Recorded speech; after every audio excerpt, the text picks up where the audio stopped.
এত কথা বলেন না। কত কথা বলবো? বহু কথা বলেন আপনারা। ধর্ষককে ধর্ষক বলতে হবে। আপনি কি আমি আমার বিরুদ্ধে বেরিয়েছে ভাই? আপনি বললেন না জামাত তার কর্মীদেরকে ট্রেনিং দেয়। ট্রেনিং কি মগবাজারে হোটেলে নেওয়া ট্রেনিং দেয়? কম একজন সাহেব তো অনেক ট্রেনিং পেয়েছেন। ট্রেনিং এর কোথায় হয়? এটা কি ট্রেনিং এর আউটপুট? এটা তো মগবাজারের একটা আবাসিক হোটেলের ঘটনা। আপনাদের সাংবাদিক একদিনে এসেছে। আপনি অবশ্যই নৈতিকভাবে আপনি 100 করলে অপরাধ না। আপনি আমি অপরাধী কম আপনার, কারণ আমি তো এটা হলো ব্যবহার করি না। ইসলাম ব্যবহার করবে কেন? কেন ব্যবহার করিস? কারণ ধর্ম, এটা তো জামাত ইসলামী ধর্ম। আপনি নিজে বট বাহিনীর লোক বলেন। ভাই বট বাহিনী তো আপনারা। আপনি নিজে বট বাহিনীর লোক। শুনেন, বট মানে আপনি গুজব ছড়ান, অসত্য কথা বলেন। আপনি বট বাহিনীর লোক। অসত্য কোনটা? নিজে বলেন। আপনার দলের যে আমি তিনি একজন গুপ্ত। আপনি নিজে গুপ্ত। 1971 সালের পরবর্তী সময় গুপ্ত আমলিক এখন। জাসদের ঘরে বেড়ে গুপ্ত আমলিক এখন আপনি। আপনি কিসের? 1971 সালের পর আপনি কি বলেন? আপনি কি বলেন? আমি তো ভাই গুপ্ত কেউ না। আপনি কি বলেন? আপনি কি বলেন? আপনি বিএনপির আমলিক বলেন? আপনারা সবাই তো মূর্খ মায়া।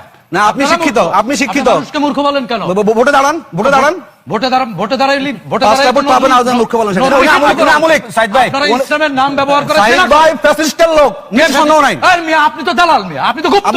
সালে আপনারা মিথ্যা কথা, মিথ্যা কথা, অসত্য কথা, প্রমাণ নাই কোনো। তার মানে বাংলাদেশ এখনো পাকিস্তান? না, ভুল কথা বলছেন আপনারা। কোন অপরাধ আমরা করি না। আসিফ ভাই, সাইদ ভাই, অপরাধ আমরা করি না। সাইদ ভাই দুজন রাজনীতি আপনারা মিথ্যা কথা বলেন। রাজনীতি হয় না, সাইদ ভাই খায় না। খায় না। সেখানে বসে ওখানে একাত্তর নিয়ে আপনার কিছু নেই আপনাদের কাছে।